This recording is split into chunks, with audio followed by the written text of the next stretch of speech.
Hey folks, it's Glenn with the Cactus Atlas, and today we're going on the maiden off-road voyage of my new truck as we seek out the Boriana Mine.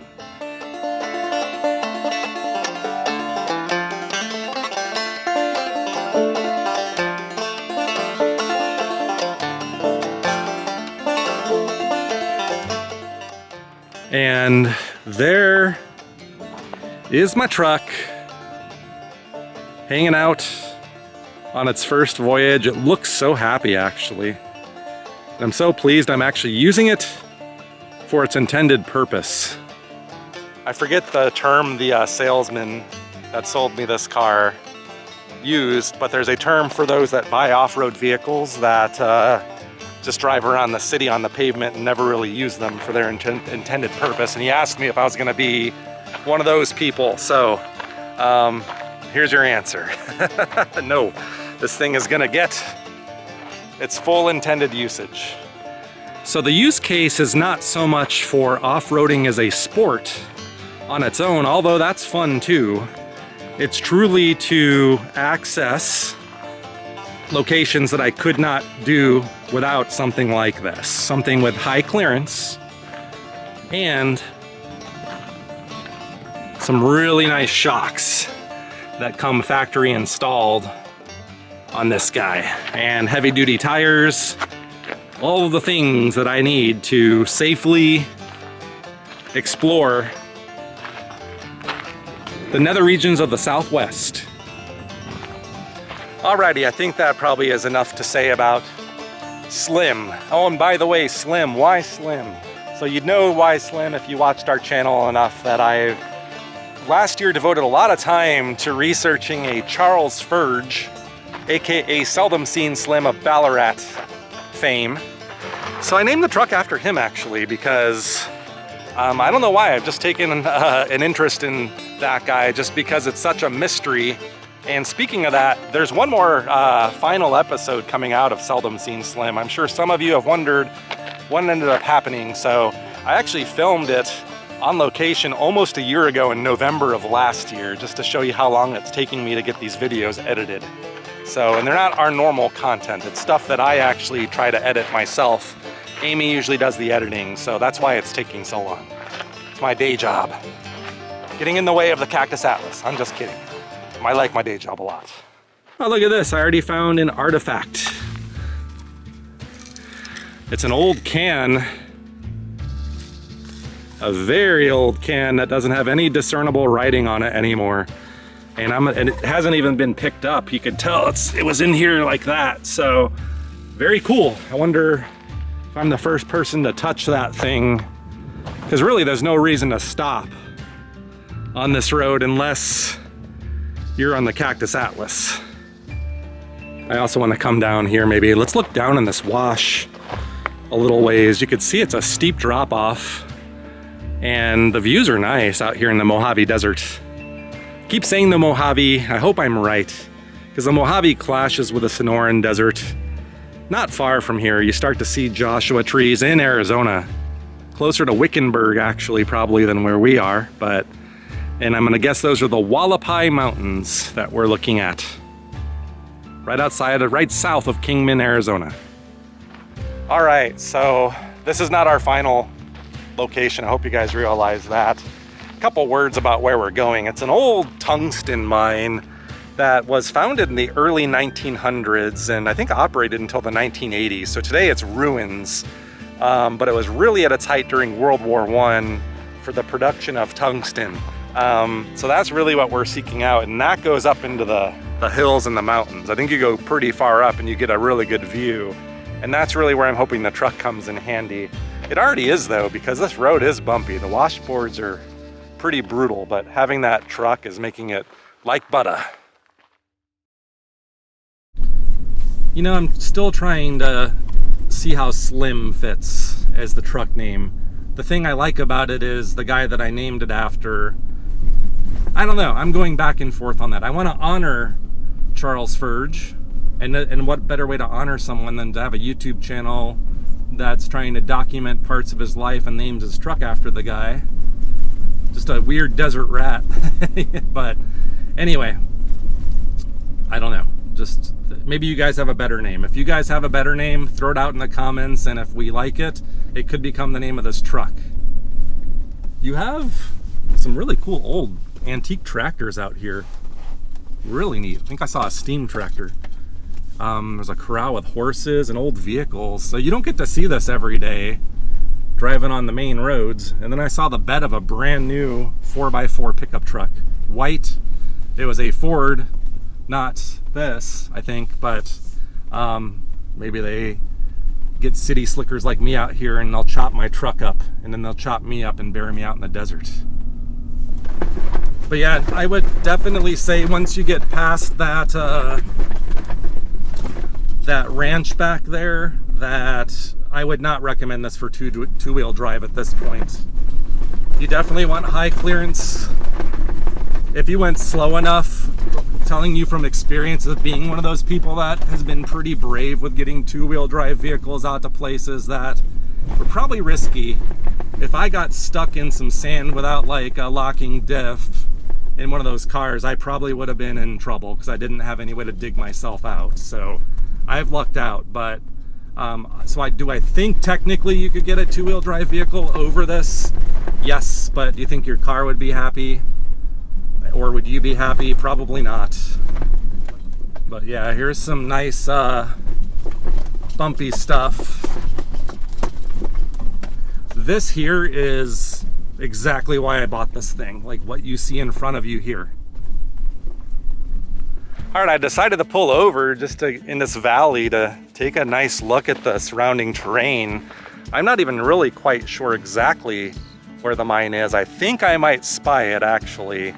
But we'll get back to that in a second. But just wanted to show you like how beautiful Arizona is, really. And I figured this might be a good spot to let's get the drone up in the air for the first time. Channel first. And here's the drone, by the way. It's a DJI, I think it's an Air 2S is the thing. And I actually also bought the Pro remote with that. And I did so because of the increase in strength of the radio communication between the two things, as well as not having to really put any data on my phone. But I do have like a backup solution, so I always like my redundancy.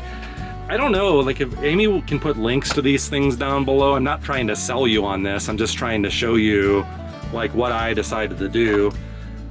So there you go. That's what we're going to be putting in the air today on the first time here.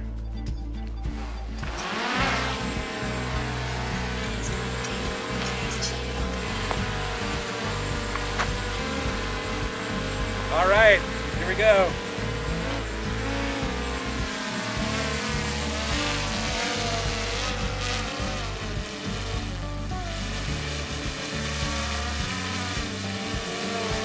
All right, I'm gonna get a shot of the road. That's the road we're about to follow. Let's go scout it out.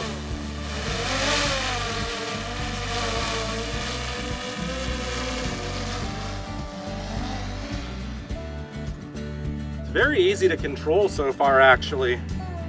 It's almost like, I guess if you play a lot of video games like I do, it's just like you could learn it immediately. I have played with it before. I'm not quite sure what the range is. I think it tells me on here.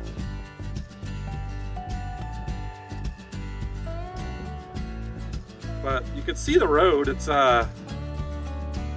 pretty clear, actually. Get it up higher. Yeah, no problemo. I think I'm going to turn it around at this point and bring it back at the car. So this is like my first test. All right, let's bring her back in. And let's get it to fly right over the truck. Let's see my skill here. So far, you see the road. We're gonna bring her in lower. There's the truck. Should be coming into view for you now. This is so freaking cool. I hear the drone now again. I couldn't hear it for a while. Let's bring her in low. All right, that's as low as I'm willing to go right now. Woo!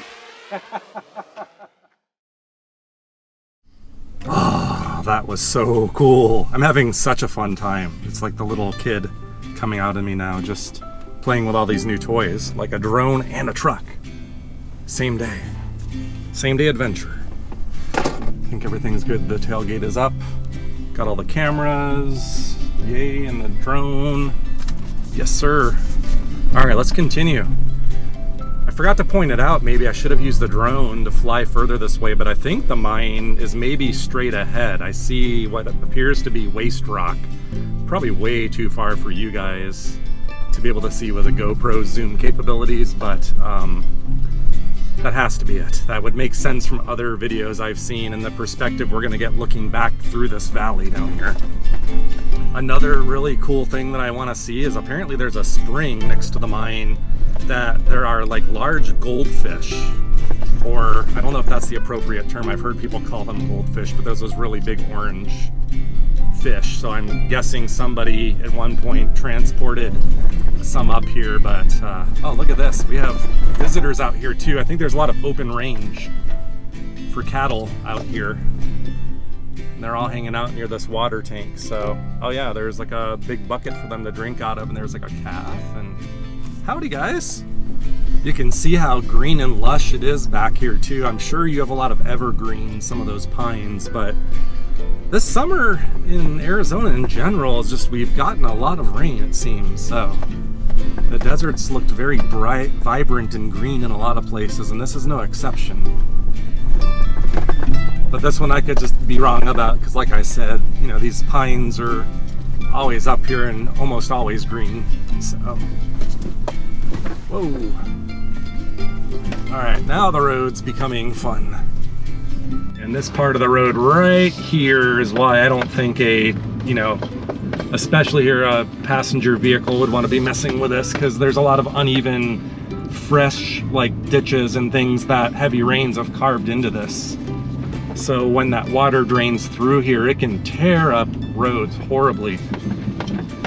The worst I've seen of that kind of thing is like this guy that a lot of you probably watch his channel too, the guy up in Cerro Gordo, Brent Underwood. Like his road up there was destroyed, like in some like 100-year or 1,000-year storms in Death Valley or whatever they're calling it. So, and we get that stuff out here probably more frequently than there. Whoa, geez Louise. For a second it almost felt like we were gonna tip over. I think we were far from it, but that was a little bit of a thrill. Oh my gosh, there's the mine right there. I was not paying attention. That where that gray rock is where the remnants are, so I think we've actually made it. Whoa, there's tons to explore. I see like foundations over there, and then the probably the most photogenic part of it, where most people I see, like the focal point would be, and I think here's where I could actually drive my truck. I could probably park it up closer, but I want to kind of walk over that ways and then back where we came to see some of those rusted out cars that are over there. So my truck is centrally located actually. But yeah, even up on the hill, I see like stone walls, old structures, old wooden and rusted out bits out in the hills there. Right on. This is cool. Wow. If that is not impressive enough, wait till you see this. We can kind of sit back and relax and enjoy the progress we made. You can even see the road from up here if you look carefully enough. That is the landscape we just traversed in our first off-road adventure with me and Slim out in the Hualapai Mountains bordering the Mojave Desert. An old history and lots to explore. But once again, these are the remnants of a mining system that dates back to the early 1900s. But I did read this thing was at its peak in like 1918-ish, I want to say, producing tungsten for the World War I effort. So that was in high demand at that time, and this place was a huge producer of that. And that to me looks like a good candidate for a head frame. So maybe this was also like a generator of some sort that had like a pulley system, if I'm correct about that, which would also indicate to me that like a shaft would not be too far down, because they use those things to lower people and into mines and to pull things out of mines, the ore. So, wow, you could see maybe what was part of a rail system. I don't know, like on the right there, there's like a wooden structure. I don't know if it did like have like ore carts working in here or what. You know, I really am not trying to be a full-on mining history channel, although I could be happy doing that. So I'm not an expert, you know, for sure. I've learned bits and pieces as I've, you know, explored with you guys, but if you guys know stuff about mines, like please, by all means, educate myself and the audience. I know we were surmising about something the other day that was a really interesting thought about the Sunset Valley uranium mine and how we were peering down the shaft and wondering if they kind of partially put an elevator down there to block the shaft off. You know, that was an interesting question that I don't know if we got a definitive answer on, but that's the kind of thing I would love to hear from people about, if you know something about stuff like that.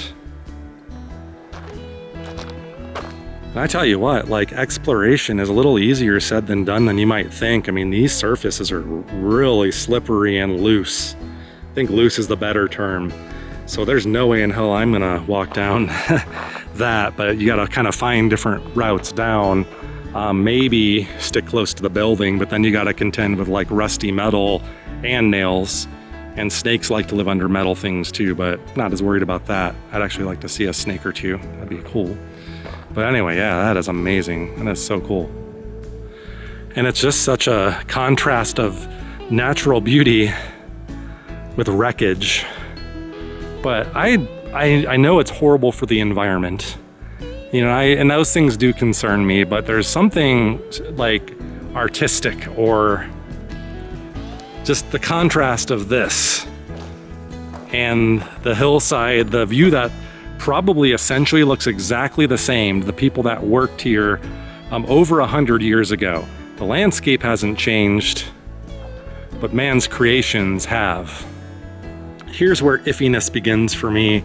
You could see many have traversed out onto this thing, spread the gravel out onto the concrete roof, but I've heard that these are dangerous things to walk on. You'd think concrete would be like, yeah, no problem, but I know another location that we're gonna go check out some other time where that's highly advised against. So for me, I think this is about as close as I need to get, but that's fine, because what else could we really do? The only interesting thing I see is really if you could somehow cross the shambles of this, whatever this was, a head frame or some kind of system of who knows what. There's a ladder back there that goes into the structure, and that would be kind of cool. I doubt that there's much in there, but that's really the only thing of interest that's kind of calling to me. And there's another portal up there too, not a mining portal, but a door.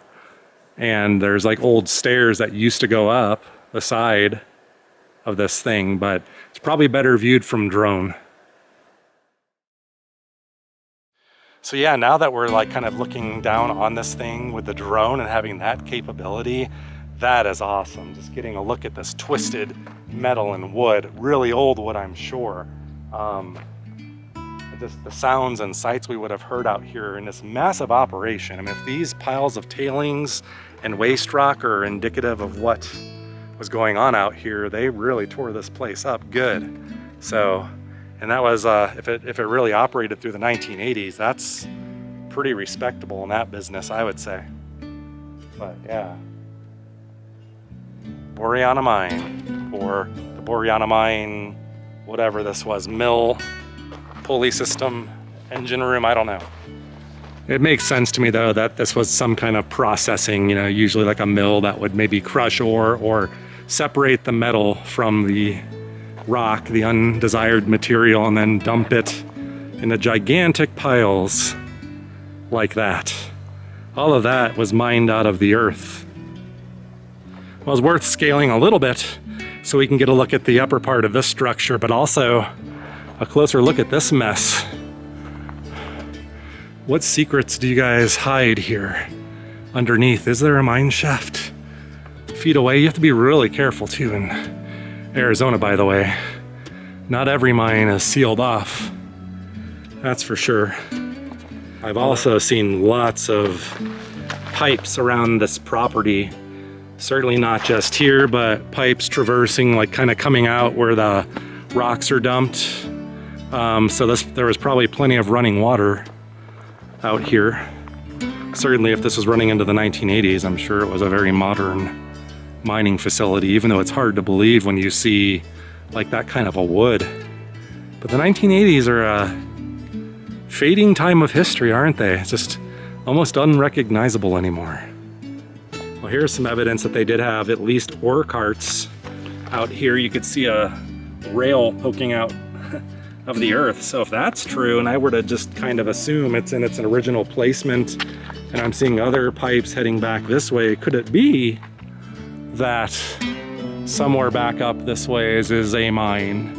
And if there was a head frame right next to it, put all those puzzle pieces together, and I have to wonder. So I think my plan is I'm gonna see if we can't poke our head up to the top of this guy and see maybe if there's a mine, if my hunch is right. I don't know, but you could also see there's a big concrete structure here, a foundation for something, like a wall, probably a building that once stood here, now overgrown with whatever this thing is. Right next to this, what I'm still referring to as a head frame due to no other better guesses. And it really gives you a lot of respect for how tall, how much material they mined. Like this pile of stuff, I think is full on waste rock. And you can also see, like, every once in a while you see the remains of an old like house or office building or something, you know, the tin roof and wood. Very decayed with time, probably very old. As cool as mining is to me, the uncool part, which it is what it is what remains after it's done. A lot of these companies don't really come back in and clean up after themselves, so especially those open pit things, those pretty much just ravage things. But the trade-off is if we didn't have mining, we wouldn't have all the cool stuff that I really like, including that truck.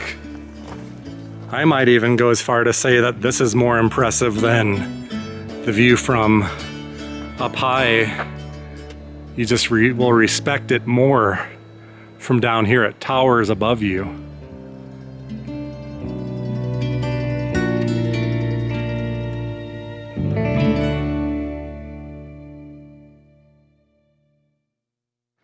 All right, I'm gonna round my way back up to the truck here. It's past due for some lunch anyway. So I think I might actually take the drone for one more flight up to where those side-by-sides are. And then that I didn't really take a close look at. And we can discern from down here if we wanna explore it on foot, or maybe I'll just take you on a narrated aerial journey. Let's go check out the tailings way up on the hill. What do you say? 'Cause we're definitely not gonna go up there. I think I got the range for that, no problem. So you see way up on the hill there, that big pile of tan rocks? Let's go see if we can sniff out a mine.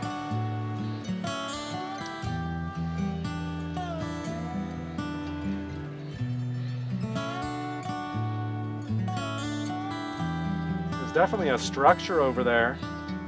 See that? It's like an old building. We'll go check that out on foot.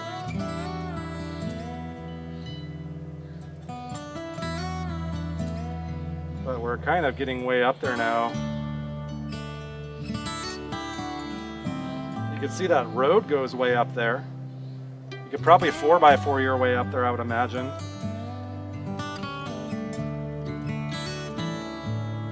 And my radio signal oh, so I'm at max altitude actually, because we're at such high elevation here in the mountains, I guess. So we're gonna bring her down a little bit. My RC signal still shows as strong, so I hope I don't mess up. Dude, this is a game changer. How did I not invest in this earlier than now? You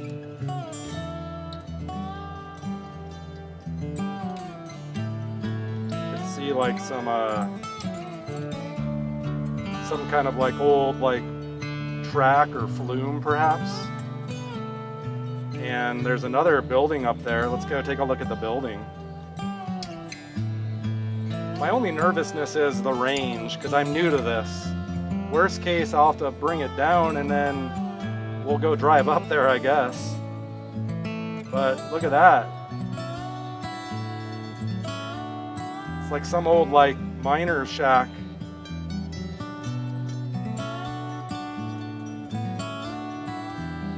Dude, I could do this from the car forever now. I'd never have to get out on foot. You can get nice slow pans and everything. It's beautiful. Look at that. The road keeps going too. But it's time to fly it back, I think. So, all right. Here's a view from above of that area we're going to go check out in a minute.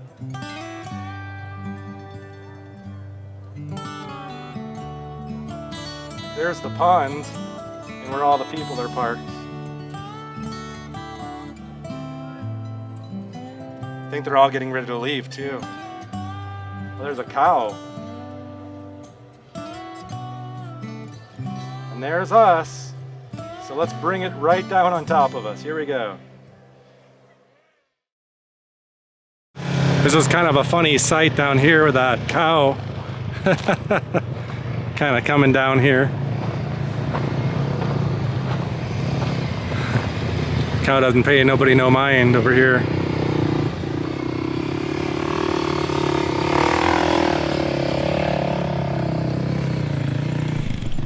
I'm so glad though that I flew the drone up here to check that out, because I totally had lost sight of that natural spring with the goldfish up here. All right, this is where we gotta be careful, because this is the kind of place where I could scratch the truck up on the first day if I'm not careful and we slide and rub up against some of that stuff, but I think we're in the clear. Yeah, we got that. We got that. No problem. And we're still in four-wheel drive, so I don't think I might need the diffs for the first time today. Let's see. I don't know. Nope, we got up there like a champ. No problemo. Wow, this thing just handles so nicely. And there's actually like the remnants of a really like nice foundation with like concrete stairs and stuff. We'll walk to that, because we're just gonna park right up here and probably have to brush up against a few twigs, but it is what it is. Yep, there's the spring. And I was right, there is nobody else up here. We lucked out so good. Man. All right, let's get out on foot one more time. Oh yeah, sure enough, like I pulled out here, this is a nice riparian habitat. I see beautiful, some kind of blue jay, I'm gonna guess. Maybe it's those Mexican jays. One right there, in fact. You can hear them.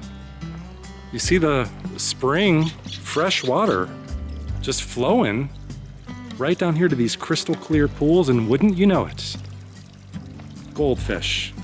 They're smaller than I thought they were gonna be. I thought they were gonna be those really big ones, but they're also a little skittish of me. But they have like a beautiful, beautiful spring to enjoy up here. Must be a decent life, although it must get cold up here. I'm sure that wouldn't take much to freeze this over, so. We are in the high desert up in the mountains. There are some of the larger ones in there that I was expecting to see. Almost like the kind you'd see like in a Japanese garden. I don't want to say what they are, because like a lot of them are really small. There might be a couple different varieties in here, I'm gonna guess. Yeah, this is one area that I'm not very strong with fish. I see that and I think goldfish. Not the crackers, the real thing. Yeah, there's quite a few actually in here. They're just all in little individual schools, it looks like. In this otherwise what would be an inhospitable environment. Not their native environment, I would certainly gather. I wonder how many years or decades they have been living up here. Or if someone has to like kind of replenish their numbers every once in a while. I don't know, I'd like someone to comment on that if you know. I think these things just are gonna survive indefinitely so long as there's water up here? Or would the cold kill them? And here's a much more elaborate foundation than what we've seen today. I would have to imagine this would have been some kind of like part of the operation, something practical around processing, or maybe administrative offices or something like that, I don't know. In 100 years from now, how much of this will remain? Concrete is not forever either, it flakes away with time. Probably 100 years it'll still be around, I imagine, but who knows what this would have been. I'm leaning towards some kind of processing for the mine or something, and you see old pipes, presumably running water. Lots of pipes over here too. Maybe it was being powered by water. And that would make sense if it's right next to the spring. So whatever water-powered thing they needed, or water, shouldn't say powered, but you know what I mean. Something that needs water. That's my best guess. Probably were tanks here, maybe even drinking water. I just realized I didn't take you guys to see the other remnants of vehicles that I found, but this actually summarizes it really well. I mean, that's really what I saw, was several things kind of like that, full of bullet holes. So I couldn't really identify anything for you. I didn't see any like brands or anything on there, and I don't know cars that well. But you can see there's some remnants up here of old shacks and stuff. And then we'll, this is probably gonna be the end of the line, actually. I wouldn't be surprised, at least by a foot going this direction, but this is quite of a sizable structure here. Looks like ideal snake habitat too. But yeah, just once again, another ruined structure, completely lost to time, left to decay. It's interesting too, you could see probably through heavy rains and time, I wonder if nature excavated this ditch deeper and exposed these pipes that I imagine were feeding straight from that spring into whatever this building was. And you can actually see the tank. So I was not kidding when I said it was probably gonna smack us on the face. It was just out of view. But that's just a pretty sight for some reason right there. That frame, I don't know why. And I'm sure there's more. I'm almost thinking you can almost see where there may be adits up there, or portals into some adits on the side of the hill towards the top, and you could see debris kind of raining down or cascading down the hill. Maybe they use gravity to haul that rock out. So that's one guess. That would be like a hard rock mine scenario, certainly not a pit mine, but all of this stuff, were they mining it out from up there maybe? And then bringing it down? There is a road actually, I think, that does go up there. But that's one guess I had, is that's what was going on, and they were bringing it down this way to process it and dump the waste rock. But who the heck knows? All I know is that with man-made mess, you could still have very beautiful nature intermingled with that. Wow. Last of the side-by-sides left long ago, and now I just hear the trickle of the spring and the wind blowing in the mountains, and this is where I'm going to leave you guys today. But I don't know what you saw today. Maybe you saw a good informational video about the Boriana Mine and how to get here, or you saw a guy having the time of his life, a twofer, a brand new drone that he was using out in the field for the first time, and Slim. Still calling him Slim for now, but Slim's first journey, real journey I should say, off-road journey, and it handled like a champ. Slim, say goodbye to our audience. Bye, everybody. All right, I guess he talks like that too. Yeah, this is just the beginning. I can't wait for the future. We'll see you next time.